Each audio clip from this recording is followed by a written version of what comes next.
de Cristo, estamos hablando del tiempo de la cena, de la institución de la cena a la muerte, ¿sí? O al tiempo que nuestro Señor Jesús se lleva a la cruz. El día miércoles estuvimos profundizando sobre los diferentes juicios que nuestro Señor Jesús pasó, era necesario, ya que el Hijo de Dios tenía que ser considerado justo y ser condenado como pecador. No obstante, siendo inocente, por tal motivo, él pasó por un juicio religioso, pasó por un juicio ante autoridades establecidas romanas, y en todas ellas fue declarado inocente, no obstante, fue condenado a la cruz. Es el gran dilema del juicio de nuestro Señor Jesús, declarado inocente, pero condenado a morir en la cruz. Esta parte de la agonía de Cristo nos centramos más que todo en el tiempo que nuestro Señor Jesús vivió en el Getsemaní. Recordemos que antes de ser apresado, antes de ser entregado por Judas, nuestro Señor Jesús estaba orando en el Getsemaní, estaba orando con los apóstoles, y él le pidió que estuvieran orando con él un tiempo en el Getsemaní mientras él también oraba. Sabemos que los apóstoles estaban muy cansados y por tal motivo no pudieron estar velando con nuestro Señor Jesús. Entonces el Señor Jesús le dice que si no, ni siquiera han podido velar una hora. Y mire las palabras que lo vamos a ver en versículos que nuestro Señor Jesús le dice, y es: estoy muy triste hasta la muerte. Esta parte de entender la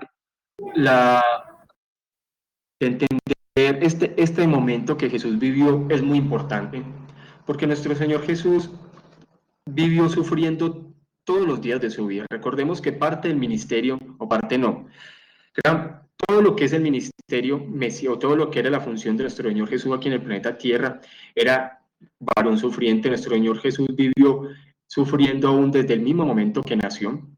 A medida que fue avanzando, sabemos cómo sería la vida de de un justo, de una persona santa en medio de pecadores.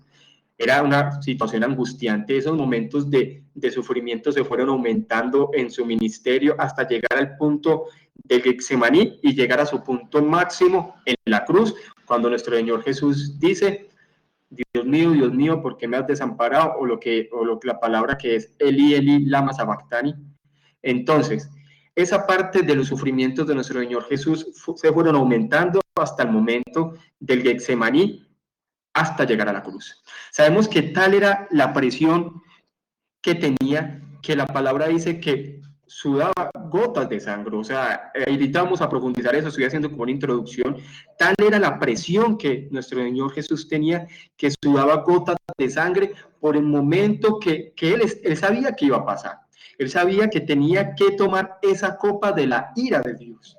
Y de hecho, las 3 veces el Señor Jesús se arrodilla en el Getsemaní, y esa es otra parte del estudio que vamos a hacer, y él mismo dice: Señor, si es posible, pasa de mí esta copa, pero no sea como yo quiero, sino como tú. Después vuelve a orar, dando a entender que vino un ángel. Ahí vamos a ver que hay un versículo que dice que vino un ángel a fortalecerlo, y él mismo casi que vuelve a orar, pero aceptando la voluntad de Dios, y después vuelve a orar. Y la pregunta es: ¿por qué tanta insistencia de nuestro Señor Jesús con respecto a la oración en el Getsemaní? ¿Era porque no la quería hacer? ¿O era porque realmente estaba orando, fortaleciendo para tomar ese paso de ir directamente a la cruz? Sabemos que cuando Judas apareció, nuestro Señor Jesús muchas veces había dicho que él era el que entregaba su vida. No es que él viniera y lo atraparan porque de alguna forma lo hacían por propia voluntad, sino que él mismo la entregaba. Y cuando Judas viene, la forma como nuestro Señor Jesús se entrega a la guardia sacerdotal da a entender que después de esa oración, de ese momento tan fuerte que estaba viviendo, en esa agonía tan intensa, de entender que iba a vivir ese momento, de tomar la ira de Dios, él mismo la estaba aceptando voluntariamente. Listo, entonces ahí está haciendo como una introducción de todo lo que vamos a ver, ya que este tema se debe tocar. Es necesario que todo esto, ahí pues saben que ahí ven los estudios, yo coloco mucho texto, pero ahí los voy explicando, y todo se basa desde Lucas 22:44, pero recordemos que nuestro Señor Jesús en el Getsemaní 3 veces realiza esa misma petición, pero después de la primera, la segunda y la tercera, él es aceptando la voluntad y él sabe que de la primera que aparece un ángel para fortalecerlo, él sabe que, o sea, él mismo ya lo entendía, esa era parte de su ministerio desde que nació, él sabía que la función era morir y vivir para eso, pero ya en ese momento sabía que ya todo se estaba acercando y estaba orando para que la voluntad de Dios se cumpliera, y después de esta oración es que viene Judas con la guardia de los sacerdotes del templo, y él lo que hace es aceptar y entregarse voluntariamente a algo que él sabía que tenía que aceptar y era necesario que lo pasara. Lucas 22:44 dice lo siguiente: y estando en agonía, mire la palabra como se empieza a enfocar, miremos detalladamente cada palabra como va a aparecer en este estudio. Dice, y estando en agonía, oraba más intensamente, y era su sudor como grandes gotas de sangre que caían hasta la tierra. La pregunta que queda ahí es, ¿cuál era la presión que tenía Jesús? ¿Cuál era la presión? ¿Qué era tan altamente intenso en su alma, que lo llevó a sudar grandes gotas de sangre? Recordemos que nuestro Señor Jesús era 100% hombre. Nosotros no podemos creer que nuestro Señor solamente tuvo la parte corporal del ser humano. Eso iría en contra de la doctrina histórica. Era 100% hombre, o sea, tenía un cuerpo completamente como humano y un alma completamente humana, y también era 100% Dios. Quiere decir que la presión de nuestro Señor Jesús era también en su alma, a tal punto que tenía esa batalla del momento que iba a pasar, que sudaba gotas de sangre. Entonces, en su estado original, nuestro Señor Jesús era sobre todo sufrimiento, porque Él era Dios sobre todo, bendecido para siempre, pero cuando se hizo hombre no solamente fue capaz de sufrir, sino que tomó parte en esa naturaleza que es en verdad débil y expuesta al sufrimiento.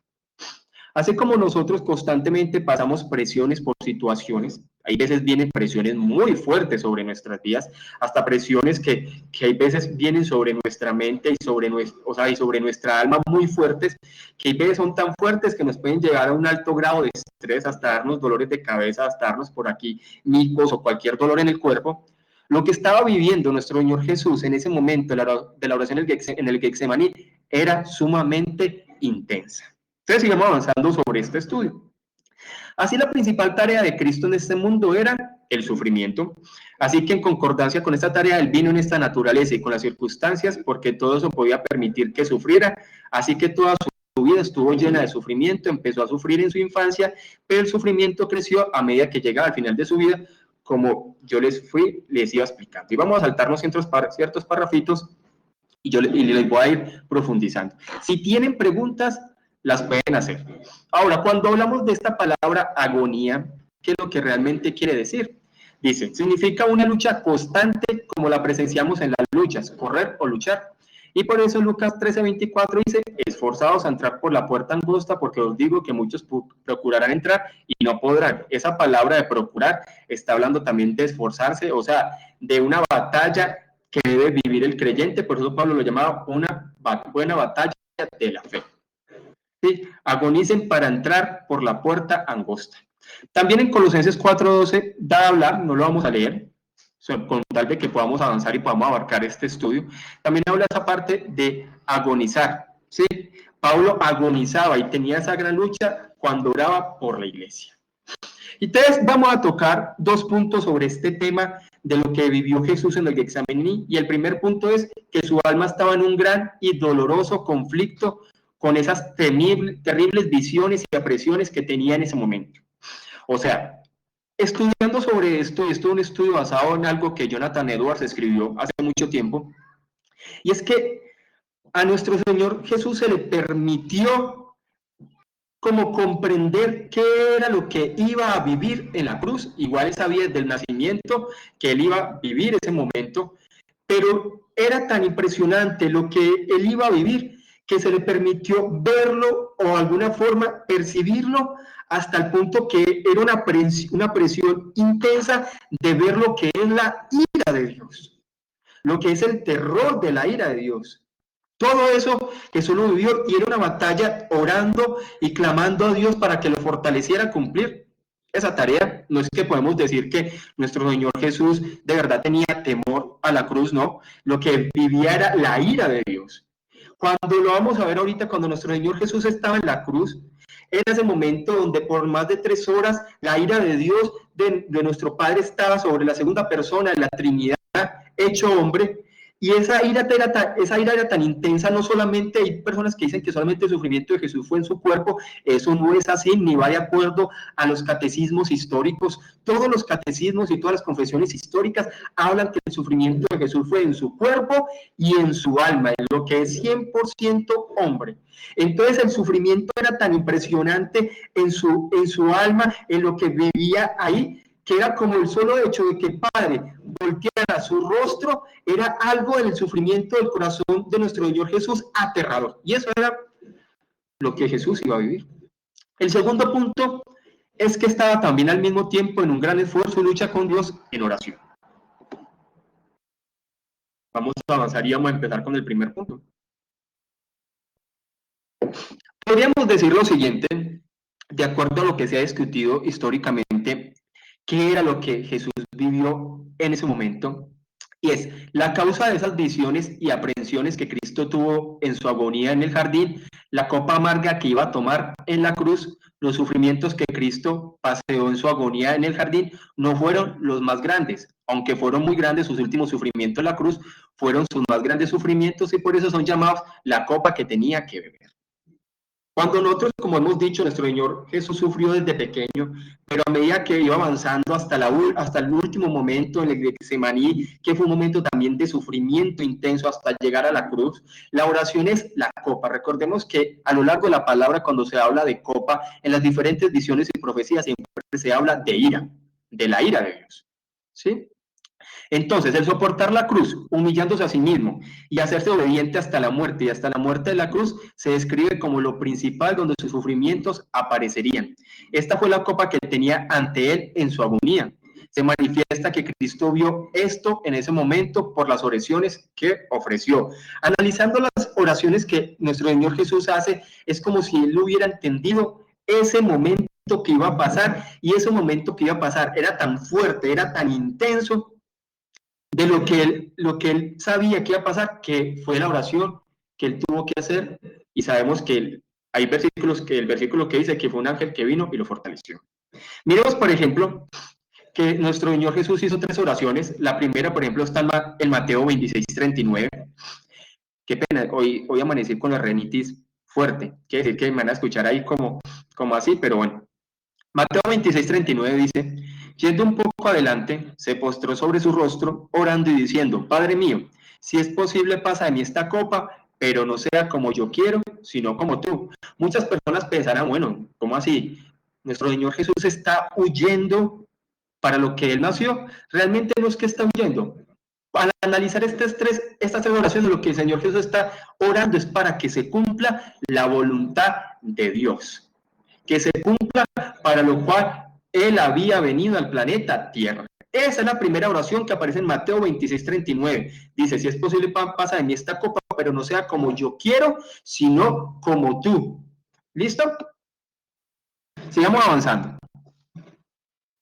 De la segunda oración, recuerden que son 3, está en el verso 42 de ese mismo Mateo 26, verso 42, dice: él fue la segunda vez, otra vez fue y oró por segunda vez diciendo. Mire que la oración cambia un poco. Mire que la oración cambia un poco. La estamos viendo en Mateo, ahorita la vamos a ver cómo aparece en Lucas. Mire cómo aparece esta parte que aparece en Mateo, casi que él ya sabía que era algo inevitable y que fue fortalecido para cumplir la voluntad de Dios, hablando pues de la obra mesiánica de nuestro Señor Jesús. Dice: otra vez fue y oró por segunda vez diciendo: Padre mío, si no puede pasar de mí esta copa sin que yo la beba, hágase tu voluntad. Mire cómo cambia la oración de la primera a la segunda. Si no puedes pasar de mí esta copa sin que yo la beba, hágase tu voluntad. Mejor dicho, estaba ya reafirmando la voluntad sobre lo que él tenía que hacer en su labor mesiánica. Y la tercera oración aparece en el versículo 44. Y dejándolos, se fue de nuevo y oró por tercera vez, diciendo las mismas palabras. De esto se ve de que era de lo que Cristo tenía tan terribles visiones y aprehensiones en este tiempo. O sea, la pregunta que se ha hecho históricamente es Si el Señor Jesús ya sabía que era la voluntad, Él ya sabía por qué oraba tan intensamente sobre eso. Entonces era que lo que hacía era que insistía, ¿cierto? Esta insistencia nos enseña que era en lo que su mente estaba tan concentrada, o sea, él sabía lo que iba a vivir y era algo aterrador. Muchos teólogos a lo largo de la historia dicen que lo que vivió Jesús en la cruz era como si el infierno hubiera subido hasta la cruz y él viviera en su cuerpo y en su alma por lo largo de 3 horas en la potencia de su divinidad. Lo va a explicar ahorita en la predicación de las 11, la potencia de su divinidad, el horror y el terror de la ira de Dios por todas las personas que él representaba, por los elegidos. Porque como yo les había dicho el miércoles, el castigo el pecado tiene que ser castigado. Nunca aparece la palabra, ni nunca aparece un Dios que pase por encima el castigo del pecado. Al ser un Dios santo, a ser un Dios justo, a ser un Dios completamente puro, cualquier desobediencia tiene que ser castigada, o en Cristo o en la muerte eterna, que es el castigo para las personas que mueren sin Cristo. Por eso las personas que morimos en Cristo, que vivimos para Cristo, que aceptamos el plan de salvación, ya no hay más condenación, por eso el versículo, ya no hay más condenación porque Cristo pagó por nosotros y pagó ese terror en la potencia de su divinidad y también en toda la obra mesiánica, 100% Dios, 100% hombre, todo aquello que los seres humanos teníamos que pagar por nuestro pecado, lo pagó Él en la cruz, pero las personas que mueren sin Cristo van a vivir eternamente esa ira de Dios. Listo, sigamos avanzando. Ahora, ya vimos qué era, ya estudiamos sobre ese punto que qué era lo que Jesús estaba viviendo en el Getsemaní. Dios le permitió, ¿cierto? Hablando de esa parte mesiánica, que ver ese momento de lo terrible que sería la ira de Dios en la cruz. Punto 2. La forma en que esta copa amarga era vista desde la perspectiva de Cristo. Primero, tenía una aprehensión real impresa en su mente. Tenía una aprehensión de la copa que iba a beber. Su principal tarea en el mundo era tomar esa copa y por eso nunca dejó de pensar en eso. Siempre lo estuvo cargando en su mente y lo decía con frecuencia a sus discípulos. De hecho, recordemos que el último año de ministerio de nuestro Señor Jesús, él constantemente le había dicho a los discípulos que él tenía que ir a Jerusalén y él tenía que morir y después resucitaría. Por ejemplo, Mateo 16:21 dice: desde entonces comenzó Jesús a declarar a sus discípulos que le era necesario ir a Jerusalén y padecer mucho de los ancianos, de los principales sacerdotes y de los escribas, y ser muerto y resucitar al tercer día. Otro versículo, que no sé por qué no apareció ahí, también dice lo siguiente: subiendo Jesús a Jerusalén, tomó a sus 12 discípulos aparte en el camino y les dijo: he aquí subimos a Jerusalén, y el Hijo del Hombre será entregado a los principales sacerdotes y a los escribas, y le condenarán a muerte, y le entregarán a los gentiles para que le escarnezcan, le azoten y le crucifiquen, mas al tercer día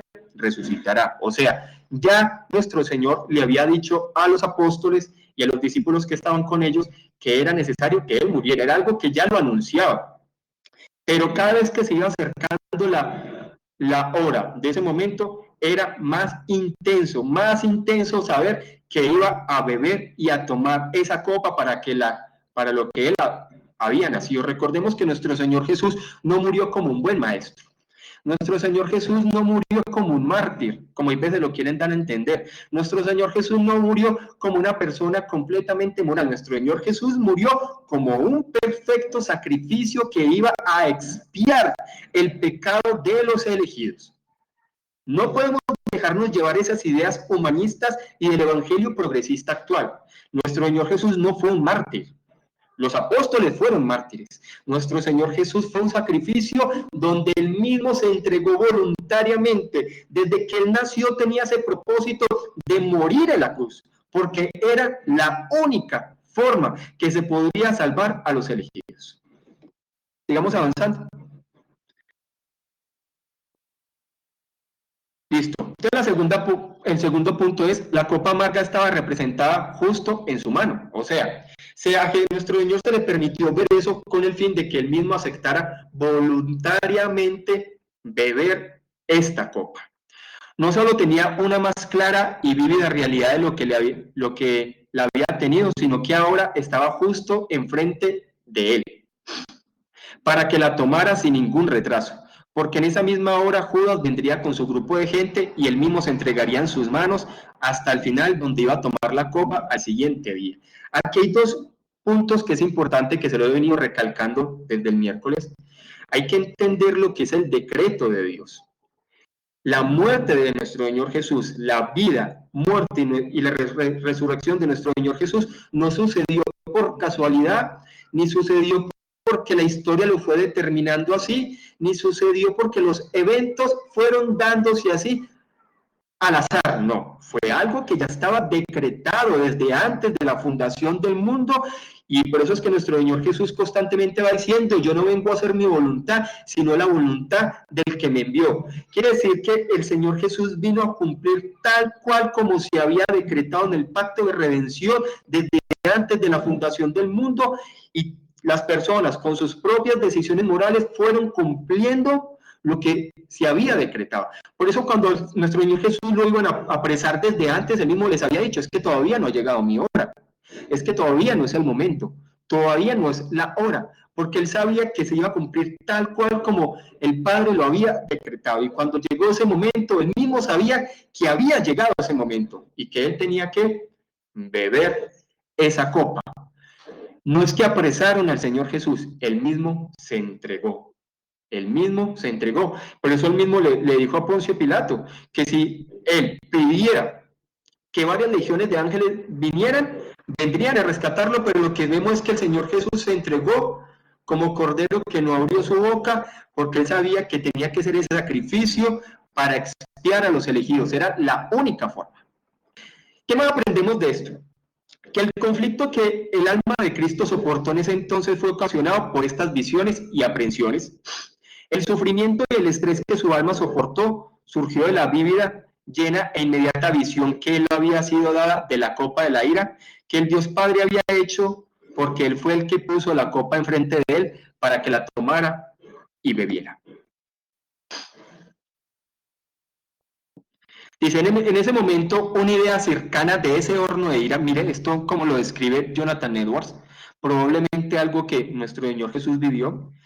En ese momento, una idea cercana de ese horno de ira en el que iba a ser echado fue llevado a la boca del horno, que iba a ver por dentro, y parado iba a ver sus salvajes llamas y a ver el resplandor de su calor, para que supiera dónde iba y lo que iba a sufrir. Esto fue lo que llenó su alma con sufrimiento y oscuridad, esta terrible visión que lo había abrumado.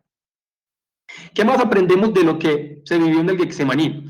Que el conflicto en el alma de Cristo, en este vistazo de sus últimos sufrimientos, fue doloroso sobre toda expresión o concepción. O sea, fue sumamente doloroso. Hasta un momento que yo digo que pocas personas en la historia, por un momento de estrés tan fuerte, pueden sudar gotas de sangre. Es un momento de estrés y de agonía intensa en el Getsemaní, donde él oraba y él sabía que tenía que pasar esa copa. Dice la expresión de Lucas, ya hemos visto lo que dice Mateo, ahora voy a empezar a comparar con los relatos que aparecen de ese momento en los otros evangelios.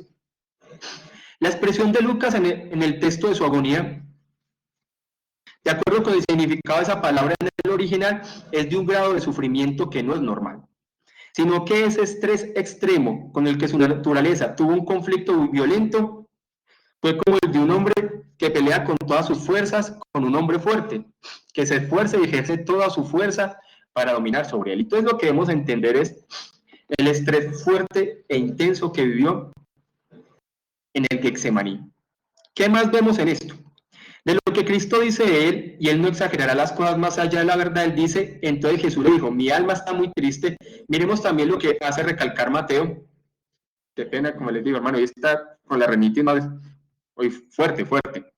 Le dijo, mi alma está muy triste hasta la muerte, quedaos aquí y velad conmigo. Mire las palabras que nuestro Señor Jesús utiliza de la forma como se refiere al intenso dolor que estaba viviendo. Ahí donde nosotros leemos estos relatos y pasamos por alto muchas palabras y el énfasis que se hace sobre ellas. Él le dice a los apóstoles, mi alma está muy triste, y mire el énfasis que dice, hasta la muerte. O sea, lo que Jesús estaba viviendo era una presión impresionante en el Getsemaní. Esta palabra hasta la muerte era un uso común entre los judíos cuando hablaban de un sufrimiento y una tristeza extrema, se hablaba como si fuera un dolor de muerte. Y eso era lo que Jesús estaba viviendo. Mateo 26:38, uno se podría preguntar, ¿qué lenguaje puede expresar mejor el grado más extremo de tristeza? Su alma no solo estaba triste, sino muy triste. ¿Sí? Dice hasta la muerte, lo que parece mostrar que los dolores y sufrimientos del infierno, de la muerte eterna, lo habían tomado y estaban sobre él. El punto 3 dice, por el efecto que tuvo en su cuerpo, causando el sudor de sangre del que leemos en el texto, en la traducción dice, su sudor como grandes gotas de sangre que caían hasta la tierra. La palabra grandes gotas en el original es rhomboi, lo que significa terrones o coágulos. Se dice que estaba haciendo mucho frío en esa noche, antes de que se lo llevaran para donde el sumo sacerdote, para hacerle un juicio religioso irregular. Era un momento donde él sudaba gotas de sangre, pero al mezclarse el calor que producía el cuerpo con el frío, lo que hacía era que se convertía en coágulos que hacían que cayeran sobre la tierra. Dice, Dios primero lo llevó a la boca del horno. Volvemos a repetir esta imagen para que nos pueda quedar claro. Que iba a ver por dentro para quedarse viendo las fieras y salvajes llamas. Y se pudiera ver a dónde iba. ¿Sí? Eso fue la visión y lo que sabemos que fue lo que le produjo ese intenso dolor.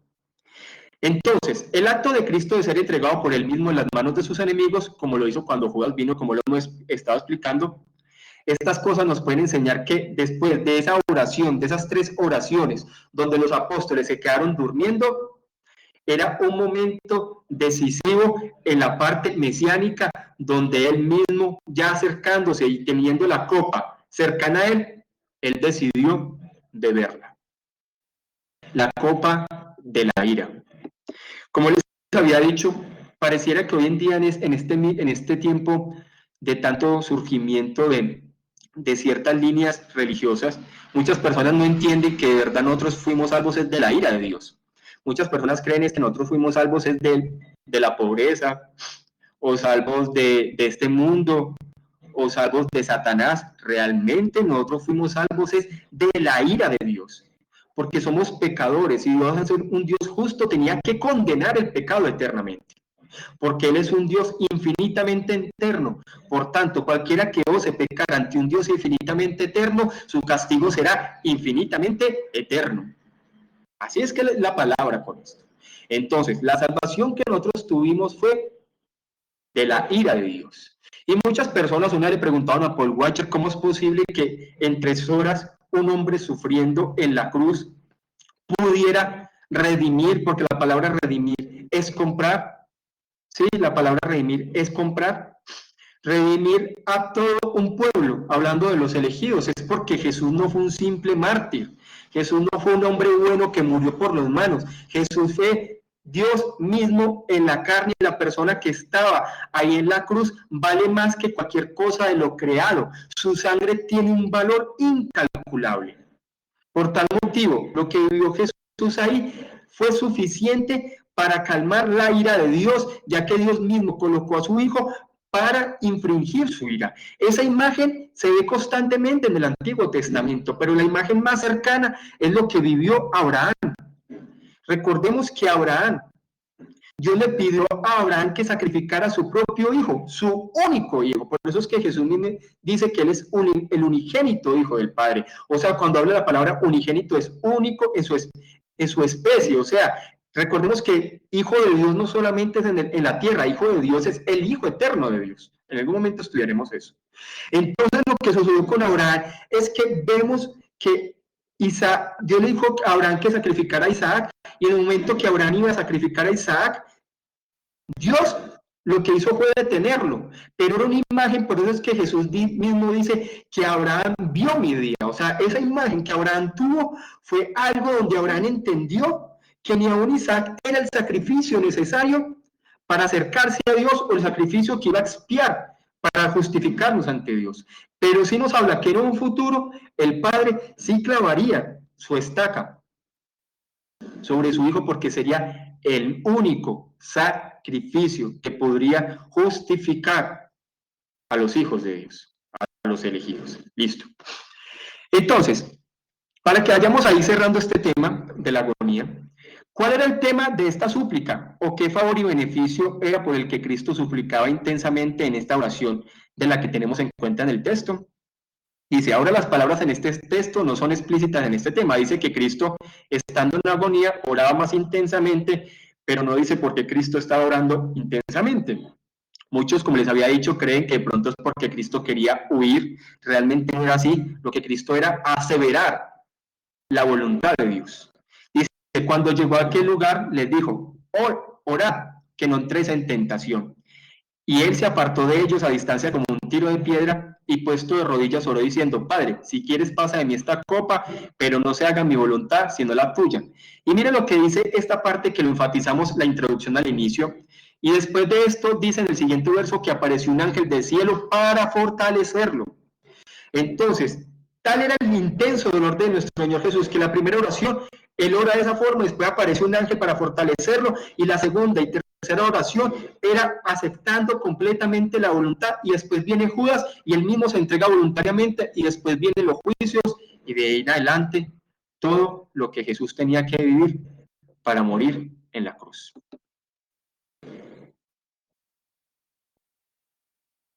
Por ejemplo, el maestro Werner que dice, Dios nos salvó de él mismo, sí, porque es que Dios no puede pasar el pecado por encima, como así sencillo.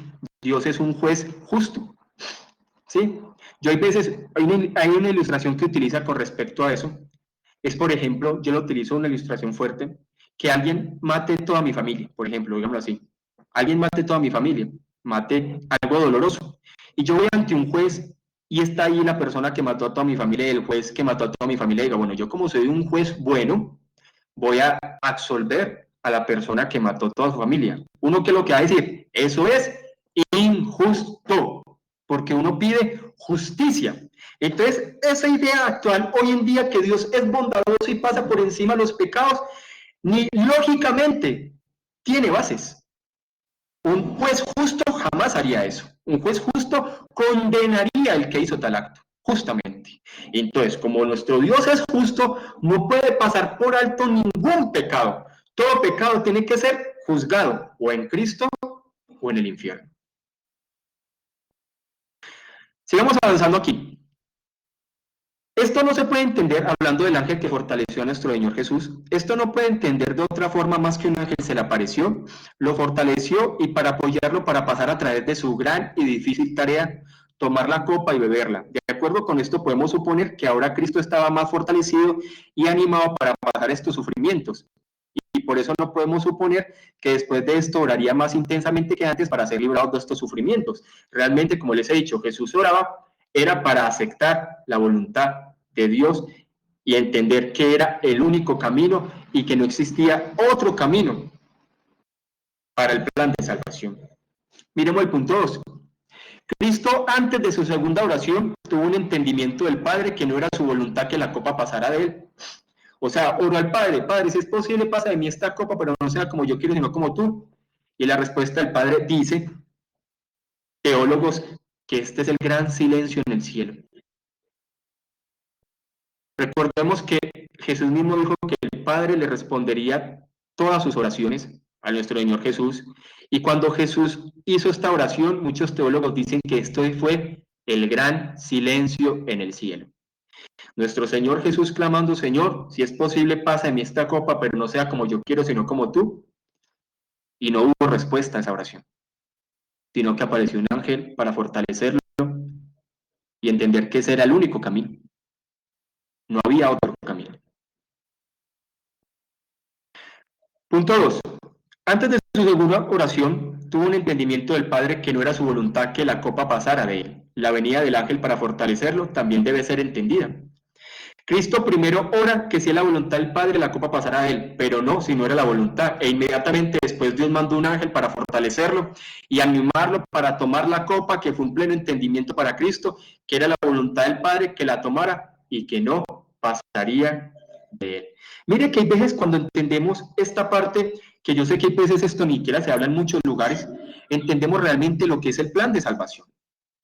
Comprendemos lo que es el plan de salvación y la forma como vemos los sufrimientos de Cristo y tenemos un entendimiento más claro para poder comprender lo que es el Evangelio. Porque pareciera que hoy en día no se comprende la realidad del Evangelio. Miremos este punto en esta porción de acá para que podamos ir concluyendo.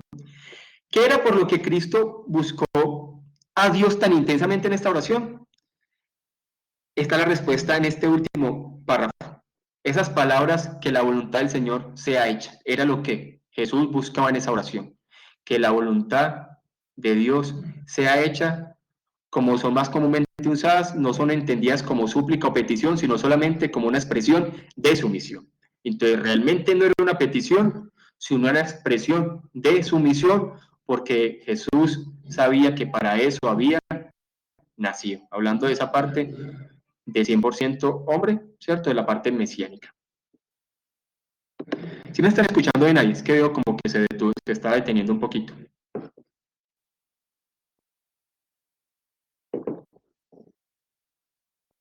Sí, se escucha bien. Sí, listo. Werner dice que Sofonía nos muestra lo que puede ser la ira de Dios sobre el impío. Hay un versículo también que me parece que está en Job o en Proverbios que dice, ¿quién podrá estar de frente ante la ira de Dios? Por eso era necesario la potencia de la divinidad de Cristo, hablando toda la persona mesiánica. Recordemos que es 100% Dios, 100% hombre en una sola persona. ¿Sí? Todo lo de Dios, todo lo del hombre en una sola persona que es Cristo. En esa potencia, en ese acto mesiánico, nuestro Señor Jesús recibió toda la potencia de la ira de Dios. Eso no lo podría hacer cualquier humano, solamente era posible en Cristo.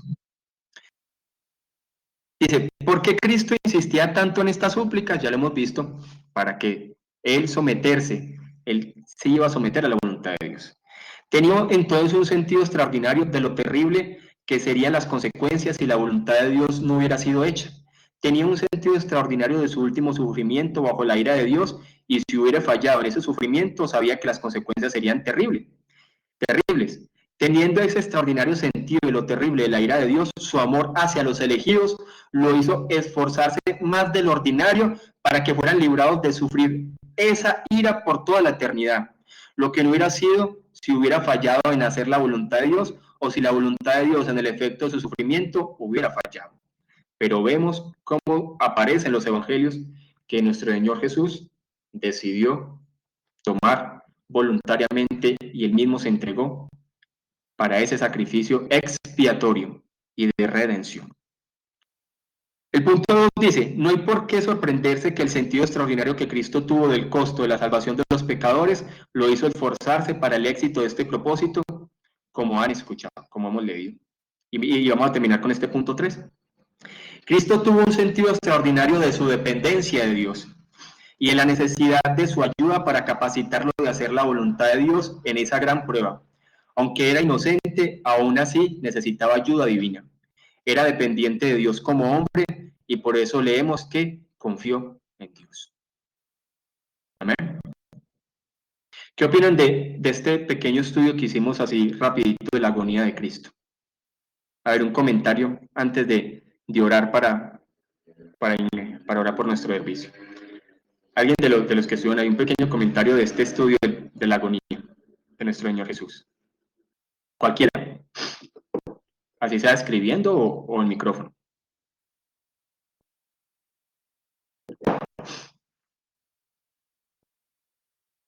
Ninguno. ¿Qué opinan de este momento de sufrimiento de nuestro Señor Jesús? Esperemos un aporte y oramos.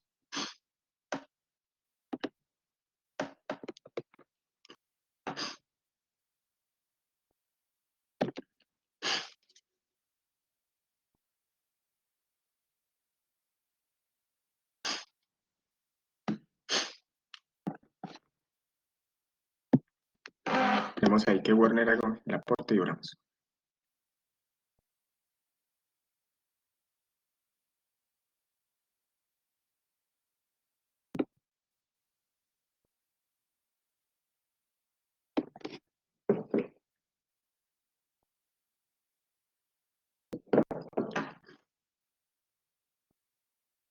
Sí, eso fue lo que pasó en la cruz.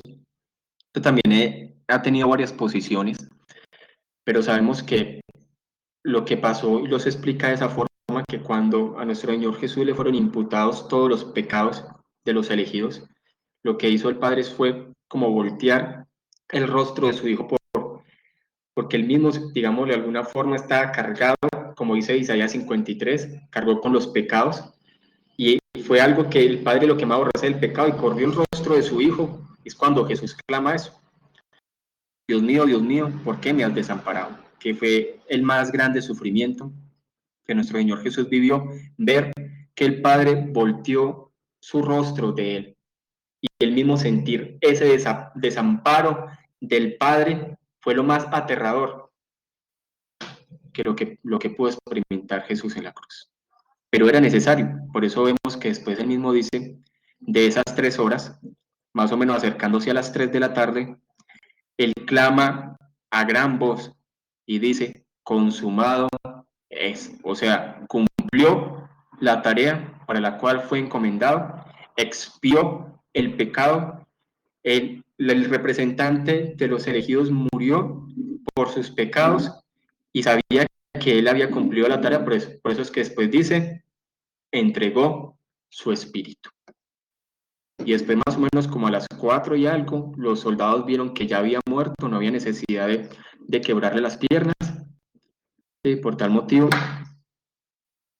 lo bajaron. Recordemos que el sacrificio, la muerte de nuestro Señor Jesús más o menos estuvo desde las 9 hasta las 3, pasadas las 3. ¿Listo? Bueno, vamos a orar para que nos preparemos para el servicio de ahorita. Oremos. Padre, gracias por este momento que nos permites estudiar tu palabra, por profundizar sobre esta parte de la agonía de nuestro Señor Jesús, de ese intenso dolor que vivió en el Getsemaní, al ver esa ira y esa copa de ira que él mismo iba a beber y también entender cómo la aceptó voluntariamente y se entregó por nosotros. Gracias, Señor, porque sabemos que eso, Señor, ese valor de ese sacrificio es lo que nos permite acercarnos a ti, porque por medio de Cristo Jesús es el único camino que podemos venir, Señor, ante ti. Por eso te damos la gloria, la honra y el honor. Amén. Amén. Listo, hermanos, vamos a finalizar esta sala y los espero en la otra sala. ¿Listo? En la otra sala virtual. La voy a habilitar de una vez para que puedan ingresar. E iniciamos a las 11.